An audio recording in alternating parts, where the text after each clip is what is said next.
Last के lecture में हमने डिस्कस किया था फर्स्ट मेथड गुडविल की वैल्यूएशन का, जो कि था एवरेज प्रॉफिट मेथड। अब उसी का थोड़ा सा एडवांस फॉर्म है वेटेड एवरेज प्रॉफिट मेथड। इसमें हम क्या करेंगे, वेटेड एवरेज प्रॉफिट कैलकुलेट करेंगे। हम जो वैल्यूएशन ऑफ गुडविल है वो किस बेस पे करेंगे, एवरेज मेथड में हमने क्या किया था, average profit into the number of year purchase, ये हमारा फॉर्मूला था गुडविल कैलकुलेट करने का। अब वेटेड एवरेज मेथड में हमें क्या करना है, एवरेज प्रॉफिट की जगह हमें वेटेड एवरेज प्रॉफिट यूज करना। वेटेड एवरेज प्रॉफिट इनटू में नंबर ऑफ ईयर परचेज, तो ये आपका फॉर्मूला बन जाएगा गुडविल को वैल्यूएट करने का। और वेटेड एवरेज प्रॉफिट आप कैसे कैलकुलेट करोगे, जैसे आपको प्रॉफिट दे रखे हैं 2010, 11, 12 के प्रॉफिट आपको दे रखे हैं, जो भी प्रॉफिट आपको दे रखे थे। अब जो है ईयर आपका कंटिन्यू है 2013 मान लेते हैं हम। अब आपका ईयर चल रहा है 2013 और ये इन ईयर के प्रॉफिट आपको गिवन है पास्ट के। अब प्रॉफिट आपको जो भी अमाउंट गिवन है मान लेते हैं ए बी सी। अब इनमें से आप एडजस्टमेंट कर दो, जो भी इनके एडजस्टमेंट इनसे रिगार्डिंग है। अब उसके बाद जो बैलेंस आ जाता है, एडजस्टमेंट के बाद जो बैलेंस आ जाता है, जैसे हम मान लेते हैं कि एडजस्टमेंट के बाद जो बैलेंस आता है वो आपका अमाउंट आता है XYZ। ये आपका अमाउंट आ जाता है XYZ अमाउंट, हम सिर्फ एज्यूम कर रहे हैं। अब ये जो आपका प्रॉफिट है, एडजस्टेड प्रॉफिट है, इसको आपको मल्टीप्लाई करना होगा वेट से। अब वेट आपको असाइन करने होंगे किस अकॉर्डिंग, आपको वेट असाइन करने होंगे जैसे जैसे ये ईयर आपके कंटिन्यू हो रहे हैं। इट मीन्स आपको जो सबसे हाईएस्ट वेट है वो आपको मोस्ट रिसेंट ईयर को प्रोवाइड करना है। इसको सबसे हाईएस्ट वेट आप असाइन करोगे, और वेट आप असाइन करोगे कंटिन्यूसली नंबर में 1 2 3 4 एंड सो ऑन। तो आपको क्या करना है, इसको सबसे हाईएस्ट वेट असाइन करना है। आपके पास नंबर ऑफ ईयर कितने 3 हैं, तो आपका जो मैक्सिमम वेट होगा वो 3 होगा। अब 3 वेट आप असाइन करोगे मोस्ट रिसेंट ईयर को। मोस्ट रिसेंट ईयर को हम हाईएस्ट वेट क्यों प्रोवाइड करते हैं, क्योंकि जो मोस्ट रिसेंट ईयर है उसी के अकॉर्डिंग नेक्स्ट ईयर में प्रॉफिट होने के चांसेस हमारे रहते हैं, क्योंकि वही ज़्यादा बेटर तरीके से रिप्रेजेंट करता है आने वाले ईयर के प्रॉफिट के लिए। तो इसको हम सबसे हाईएस्ट वेट हम इसीलिए असाइन करते हैं कि ये बेटर तरीके से रिप्रेजेंट करता है। ये हमारे लिए बहुत इंपॉर्टेंस रखता है, ये उससे लेस इंपॉर्टेंस और ये उससे लेस इंपॉर्टेंट। तो इनको जो वेट हम असाइन करेंगे 1 2 3 एंड इस तरीके से आप वेट असाइन करोगे 1 2 एंड 3। जो आपका सबसे रिसेंट ईयर है, मोस्ट रिसेंट ईयर, उसको आप सबसे हाईएस्ट वेट असाइन करोगे। ठीक है, वेट आपको 1 2 एंड 3 में इस तरीके से असाइन करना।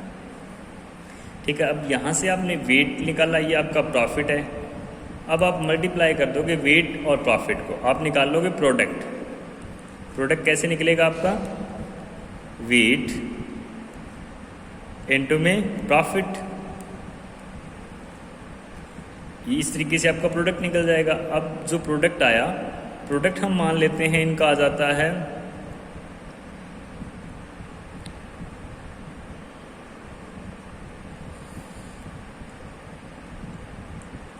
X1 X2 एंड X3 आ जाएगा अगर हम मल्टीप्लाई करेंगे। ठीक है, तो ये तो आया प्रोडक्ट। अब प्रोडक्ट का आप टोटल कर लो, total of product,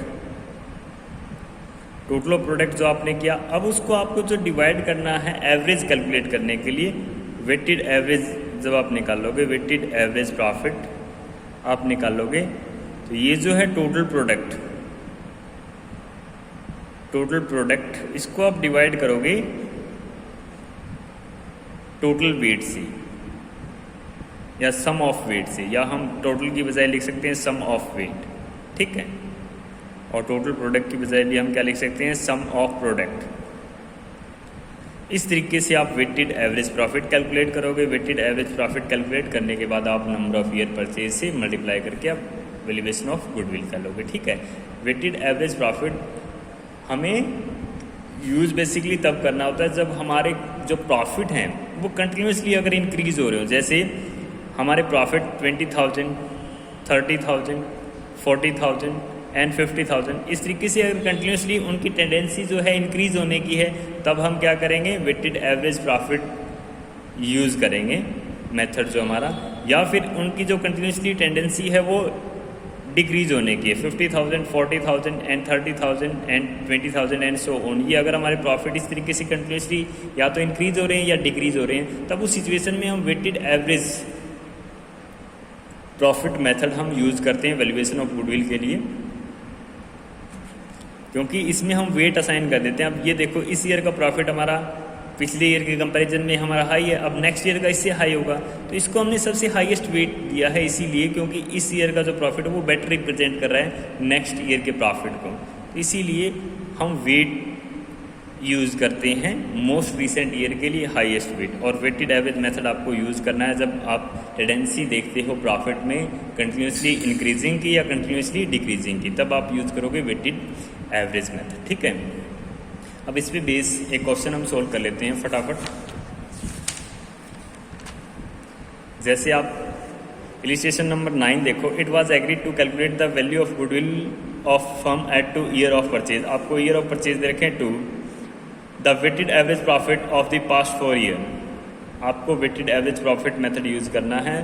the appropriate weight to be use to each year ended 31 March are 2012। अब वेट आपको क्वेश्चन में ये साइन करके देखें, 2012 को आपने 1 देना है, सॉरी 2012 को 1, 2013 को 2 एंड सो ऑन, आपको 15 तक वेट इस तरीके से आपको देने। The profit for these year ended 31 March 2012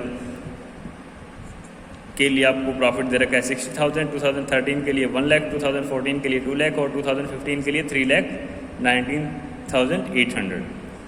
on a scrutiny of the account of following matters, हमने अकाउंट्स की स्क्रूटनी अगर की तो हमें ये मैटर मिले, are revealed on 1 December 2013 a major repair was made in respect of plant incurring 60,000 which amount was charges to revenue.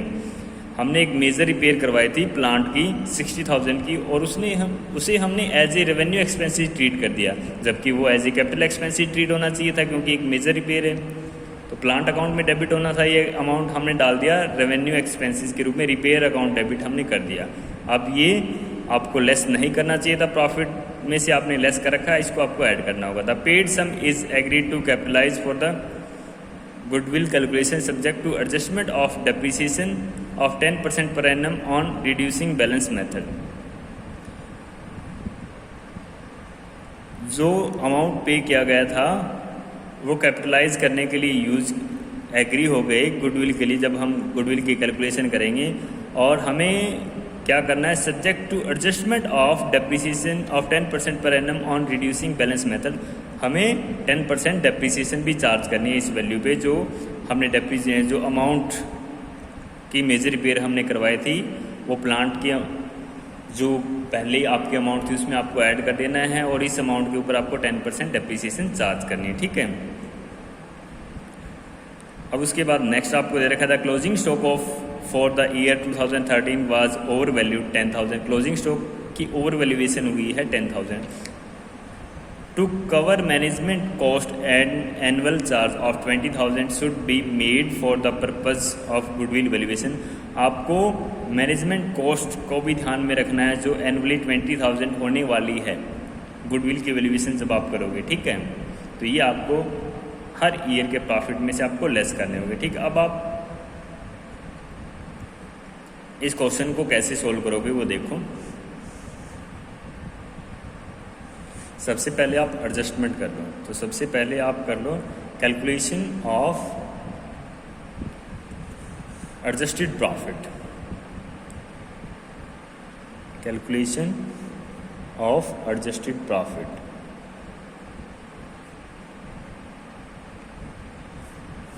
Calculation of adjusted profit के लिए आपको कितने ईयर का प्रॉफिट दे रखा है, आपको 4 ईयर का, 2012, 2013, 2014 एंड 2015। तो इतने ही कॉलम आप बना लो ताकि एक साथ ही आप एडजस्टमेंट कर सको। आप 1 बाय 1 भी कर सकते हो, लेकिन टाइम ज़्यादा लगेगा हमारा, इसीलिए हम एक साथ ही कर रहे हैं। Profit as per profit and loss account. Profit and loss account के अकॉर्डिंग प्रॉफिट कितने हमें दे रखे हैं, देखो 2012 के लिए 60,000, नेक्स्ट ईयर के लिए 1 लाख, नेक्स्ट ईयर के लिए आपको दे रखा है 2 लाख और नेक्स्ट ईयर के लिए 3,19,800, ये आपको प्रॉफिट गिवन है। अब देखो आपको पहली एडजस्टमेंट क्या दी गई है, आपने रिपेयर करवाई है कब, 1 दिसंबर 2013 को, इस ईयर आपने रिपेयर करवाई है 2012, 31 मार्च 2012 के लिए प्रॉफिट आपको ये दे रखा है, 31 मार्च 2013 के लिए आपको जो है प्रॉफिट ये दे रखा है। लेकिन ये जो आपने रिपेयर करवाई है 1 दिसंबर को करवाई, इट मीन्स ये जो हमारी एडजस्टमेंट है वो ये नेक्स्ट ईयर में होगी, 2014 में होगी, क्योंकि 31 मार्च को हमारे अकाउंट्स क्लोज किए जाते हैं। तो 2013 के लिए इस ईयर के अकाउंट तो हमारे 31 मार्च 2013 को ही क्लोज किए जा चुके हैं, जबकि हम रिपेयर करवा रहे हैं 1 दिसंबर को, तो वो इसी ईयर में हमें एडजस्ट करनी होगी। अब देखो हमने क्या कर रखा है, रेवेन्यू एक्सपेंसेस मान करके इसे लेस कर रखा था प्रॉफिट में से। अब हम इसे क्या करना है, ऐड करना है। Add major repair of plant आपने ऐड करनी है। इस ईयर के प्रॉफिट में आप ऐड करोगे 60,000, वो आप इसमें ऐड कर दो।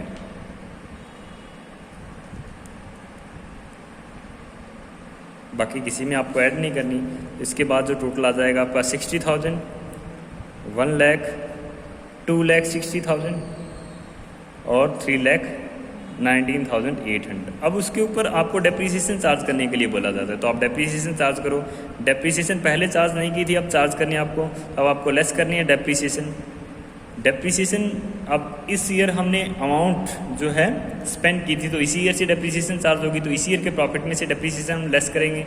60,000 की डेप्रीसिएशन आप कैलकुलेट करोगे, आपको जो रेट दे रखा है वो 10% पर एनम दे रखा है, और वो भी रिड्यूसिंग बैलेंस मेथड से 10% आप कैलकुलेट करो, ये आ जाएगा 6,000। वो फुल ईयर के लिए आपको कितने मंथ के लिए कैलकुलेट करना है, क्योंकि आपने जो है 1 दिसंबर 2013 को रिपेयर करवाई है, तो दिसंबर, जनवरी, फरवरी और मार्च 4 मंथ के लिए आपको क्या करना है, डेप्रीसिएशन की वैल्यू कैलकुलेट करनी है।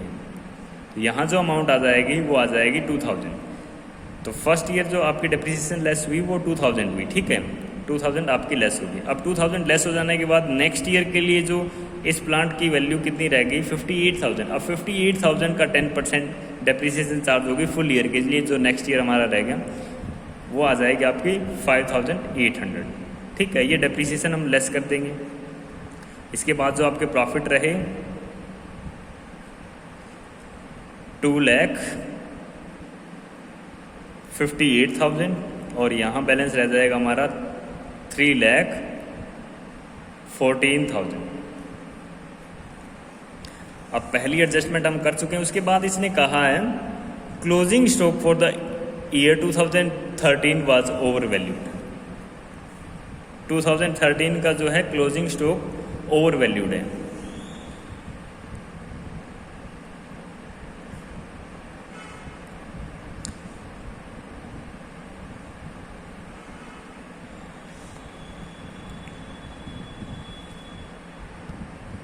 अब क्लोजिंग स्टॉक अगर आपका ओवर वैल्यूड है तो उसको आपको कैसे एडजस्ट करना है। देखो, जब हम profit and loss account prepare करते हैं तो क्लोजिंग स्टॉक इसके क्रेडिट साइड हम शो करते हैं। क्लोजिंग स्टॉक, अब क्रेडिट साइड हम जो शो करते हैं, हमें मान लेते हैं शो तो करना चाहिए था 1 लाख, हमने शो कर दिया इसकी जगह 1,10,000। तो इससे क्या हो रहा है, हमारे प्रॉफिट क्या है, इंक्रीज हो गए थे 10,000 से। ऐसा करने से 10,000 एक्स्ट्रा या ओवर वैल्यूएशन करने से हमारे प्रॉफिट क्या हो गए थे, इंक्रीज हो गए थे उस ईयर के। तो अब हमें एक्चुअल प्रॉफिट अगर निकालना है तो इसमें से 10,000 लेस करेंगे। इस प्रॉफिट में से ये इस ईयर का जो भी प्रॉफिट आया था उसमें से अगर हम 10,000 लेस कर दें तो एक्चुअल वैल्यूएशन आ जाएगी हमारी स्टॉक की। तो हमें क्या करना है, less over valuation of closing stock. Closing stock की ओवर वैल्यूएशन किस ईयर के लिए हुई, 2013 के लिए।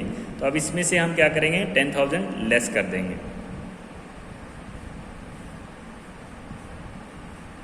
ये रहेगा आपका 90,000, ये सेम रह जाएंगे आपके। अब इस ईयर का क्लोजिंग स्टॉक नेक्स्ट ईयर का ओपनिंग स्टॉक बन जाएगा जब आपने ओवर वैल्यूएशन की है। तो ये 2013 का क्लोजिंग स्टॉक था, अब 2014 का ओपनिंग स्टॉक बन जाएगा। अब ओपनिंग स्टॉक जब हम शो करते हैं प्रॉफिट एंड लॉस अकाउंट के डेबिट साइड शो करते हैं टू ओपनिंग स्टॉक, तो अब ओपनिंग स्टॉक अगर आपने एक्सेस दिखाया हुआ है, इट मीन्स एक्सपेंसिव साइज आपने 10,000 एक्स्ट्रा शो किए हुए हैं, उससे आपका प्रॉफिट क्या हो गया, कम हो गया, जबकि एक्चुअल में ऐसा नहीं होना चाहिए था।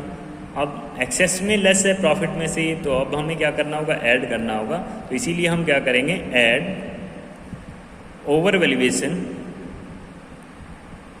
Of opening stock. Opening stock की ओवर वैल्यूएशन जो हो चुकी है, ये आपको क्वेश्चन में इनडायरेक्टली गिवन है, डायरेक्टली गिवन नहीं है। अगर 2013 का क्लोजिंग स्टॉक आपने ओवर वैल्यूएट किया तो वही तो आपने 2014 में ओपनिंग स्टॉक शो किया होगा, तो आप उसमें से क्या कर दो, लेस कर दो। 2014 के प्रॉफिट में से आप लेस कर दो, सॉरी ऐड कर दो ये अमाउंट, क्योंकि ये ओपनिंग स्टॉक की ओवर वैल्यूएशन है।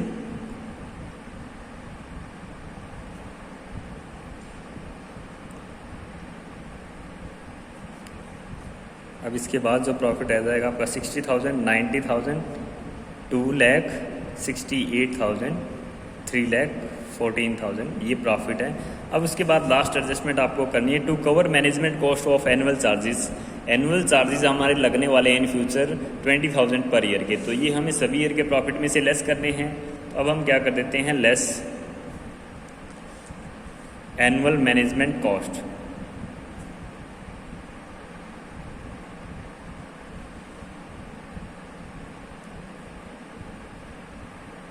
जो कि हमें दे रखी है 20,000। तो हमें सभी ईयर के प्रॉफिट में से ये लेस करनी है, तो सभी ईयर के प्रॉफिट में से मैं ये लेस कर देता हूँ।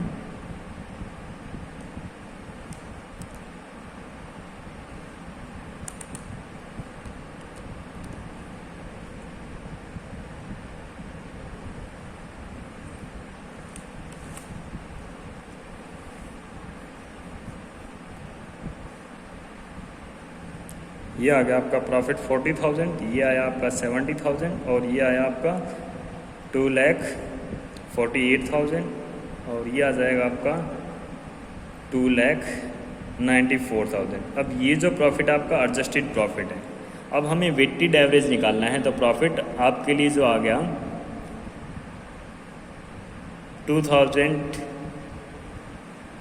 2012 को जो ईयर हमारा एंड हो रहा है 2013, 2014 एंड 2015, इसके प्रॉफिट एडजस्टेड प्रॉफिट आपने निकाली है 40,000, 70,000, 2,48,000 और 2,94,000। अब इनको वेट आपको पहले से ही दे रखा है क्वेश्चन में, जो वेट आपको देने 1, 2, 3 एंड 4 देने हैं।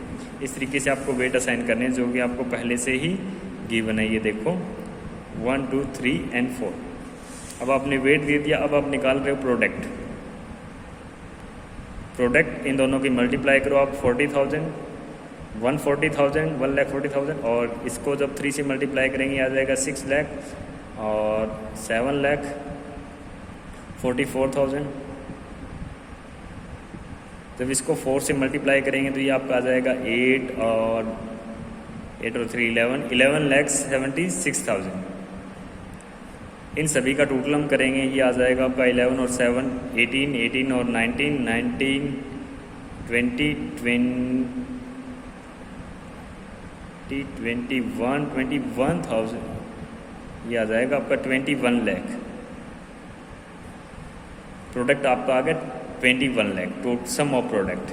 अब वेटेड एवरेज प्रॉफिट हमें कैलकुलेट करना है। वेटेड एवरेज प्रॉफिट कैसे कैलकुलेट करोगे, 21 लाख, इसको आपको डिवाइड करना है। ये आपको ध्यान रखना है सम ऑफ वेट से। सम ऑफ वेट 1 + 2 3, 3 + 3 6, 6 + 4 10। तो सम ऑफ वेट जो हमारा आया है, जिसको हम W से भी डिनोट करते हैं, वो आया है 10। आप 10 से डिवाइड करोगे तो ये आपकी वैल्यू आ जाएगी वेटेड एवरेज प्रॉफिट की 2,10,000। अब गुडविल की वैल्यू आप कैसे कैलकुलेट करोगे, गुडविल इज इक्वल टू आपका क्या होगा 2,10,000 इंटू में नंबर ऑफ ईयर परचेज आपके कितने हैं, नंबर ऑफ ईयर परचेज आपको दे रखे हैं 2, तो वैल्यू ऑफ गुडविल आपकी आ गई 2 से। अगर आप इसे मल्टीप्लाई कर दोगे तो 4,20,000। तो इस तरीके से आपको क्वेश्चन सोल्व करनी है वेटेड एवरेज प्रॉफिट पे बेस